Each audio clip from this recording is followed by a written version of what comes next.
The transport ship's cargo bay opened with a hiss of depressurization, releasing the stench of disinfectant that barely masked the underlying sin of fear. Kiravin kept her three-fingered hands steady despite the tremor threatening to betray her. 7 solar cycles of captivity had taught her to hide weakness, especially during transfers. "Stand," the guard commanded, prodding her scaled back with the energy baton. Kiravin rose to her full height, still a head shorter than the Terran soldiers, her iridescent skin reflecting the harsh lighting in waves of midnight blue. The ceremonial collar around her neck felt heavier today, its embedded translator cold against her throat.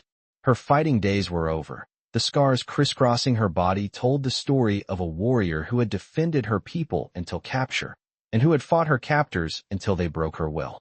The Sarvellian-Terran peace treaty was celebrated across the galaxy, but for Kiravin and others like her, it merely meant changing masters.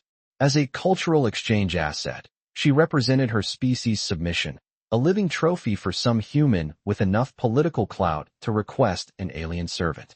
"Dr. Marshall is waiting," the guard said, almost apologetically. "Remember the protocols." The facility beyond the bay doors wasn't what she expected. No grand mansion or military complex, just a modest research station perched on the edge of an ice-covered moon. Through the reinforced windows, she could see the gas giant Encelius painting the horizon with swirls of amber and crimson. Her new owner stood waiting, a tall human with glasses and disheveled hair. No uniform, no weapons, just simple clothes and tired eyes. "Thank you for escorting her," he said to the guards, his voice softer than Kiravin had expected. "I can take it from here." The guards exchanged glances before handing him the control rod for her collar. "The ambassador expects progress reports, Dr. Marshall." "Of course," he replied neutrally. When the transport departed, leaving them alone, Kiravin braced herself. This was typically when new owners established dominance, a hit, a threatening display, sometimes worse. Instead, the human stepped back, creating distance between them. "My name is Theo Marshall," he said, speaking clearly enough for her translator to process without error. "I'm a xenobiologist studying adaptation to extreme environments." He hesitated, then added, "I didn't ask for you to be sent here." Kiravin remained silent, eyes lowered. Deception came in many forms. "You must be tired from the journey," he continued, gesturing toward a corridor. "I've prepared quarters for you. There's food, water, and medical supplies if you need them." As they walked, Kiravin cataloged every detail: exit points, potential weapons, the strange absence of security measures. The quarters turned out to be an actual living space, not the cell she'd expected. A viewport showed the same breathtaking view of Encelius. "The door doesn't lock from the outside," Theo explained, placing the control rod on a table between them. "I'm required to keep this, but I won't use it unless absolutely necessary." He paused, studying her with what appeared to be genuine concern. "You're injured." Kiravin instinctively touched the fresh cut along her jawline where a guard had struck her during boarding. "It's nothing. There's a medical kit in the bathroom. Please, use whatever you need."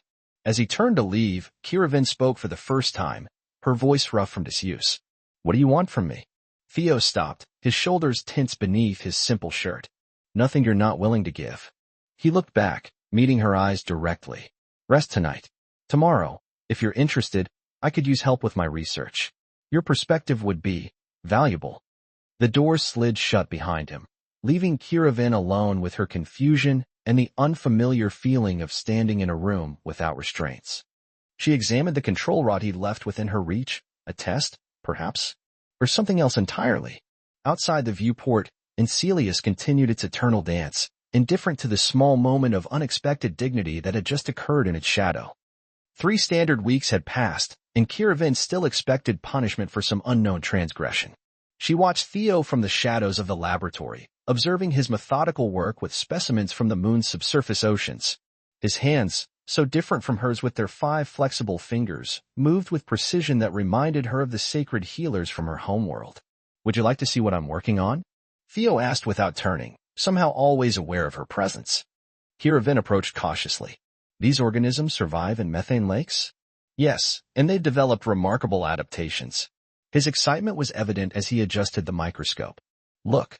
She leaned forward, careful not to brush against him, and peered through the lens. Luminescent microorganisms pulsed with internal light, communicating in patterns she recognized from deep-water species on Sarvel. "They're similar to creatures from my world," she said, forgetting momentarily to guard her knowledge. Theo's eyes brightened. "Really? Could you describe them?" Before she could answer, the station lights flickered and died, plunging them into darkness broken only by the glow of emergency strips and the bioluminescent samples. "Power grid failure," Theo sighed. "The solar flares must have damaged the collectors again." In the dim blue glow, Kiraven tensed. Darkness had always brought the worst from her previous captors. "The temperature will drop quickly," Theo said, already moving toward a storage unit. "Your species has lower cold tolerance than humans, doesn't it?" Kiraven was surprised he knew this detail of Sarvellian physiology. "Yes." He emerged with thermal blankets and an emergency heater. "Here, take these to your quarters. I need to check the backup generators." "You want me to leave you alone with the equipment?"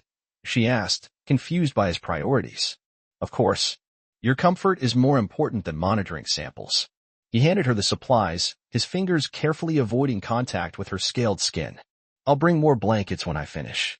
Later, wrapped in thermal layers, Kiraven watched as Theo worked outside in the bitter cold to restore power, his breath forming clouds in the airlock camera feed. When he finally returned, frost clinging to his beard, he brought her hot tea before tending to himself. "Why?" she asked as he placed the steaming cup beside her. "Why what? Why treat me like this? I am property, tribute. You gain nothing." Theo removed his glasses, cleaning frost from them. "You're not property to me, Kiraven. You're a person forced into an impossible situation. The others weren't like you." "I know." His voice hardened briefly. "I've seen how cultural assets are usually treated. It's why I agreed to this arrangement. One less person suffering under someone who would abuse power." As the station slowly warmed and lights returned, Kiraven studied the human with new interest. Perhaps he truly was different. Or perhaps his game was simply more patient than most. Either way, she had survived worse while waiting to learn the truth. The pain began as a dull ache beneath Kiraven's lower rib plates, familiar territory for one who had endured systematic malnutrition and periodic beatings. She ignored it as she always had, focusing instead on cataloging the growth patterns of Theo's newest specimens. But Sarvellian bodies could only compensate for so long. The laboratory tilted around her as the specimen container slipped from her fingers, shattering against the floor. She heard Theo call her name before darkness swallowed her consciousness. She awakened to the hum of medical equipment and the gentle pressure of diagnostic sensors on her skin. Theo sat nearby, surrounded by holographic displays showing her biology. Internal damage far more extensive than surface scars suggested. "You've been systematically malnourished," he said quietly, noticing her open eyes. "And there's evidence of repeated internal trauma that never properly healed. Your left lung cavity shows signs of multiple punctures." Kiraven turned away. Her body's weakness was her shame. "I've synthesized nutrients specifically for your physiology," Theo continued, his voice carefully neutral. "And I've prepared a treatment plan, if you'll allow it." "You could simply order it," she reminded him. "I won't. It's your body, your choice." The fever took hold that night, throwing her into memories of battlefields and holding cells.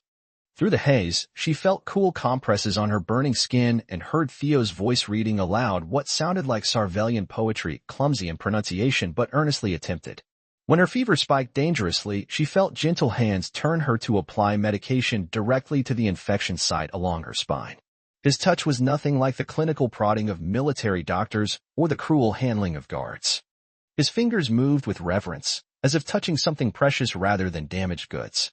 "I'm sorry if this hurts," he whispered, applying the medicinal gel. "The infection is deep." In her delirium, she spoke in her native tongue, confessing fears she would never reveal consciously. To her surprise, he responded with fragmented phrases in the same language, words of comfort he must have learned specifically for her. When clarity finally returned 3 days later, she found him asleep in a chair beside her bed, data pads scattered around him showing his research into Sarvellian medical treatments. His hands, usually so steady, were raw from constant sanitizing between treatments.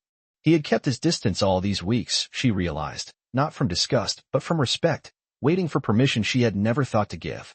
"Theo," she whispered, testing his name on her tongue for the first time. He stirred immediately, professional concern replacing exhaustion. "How's the pain?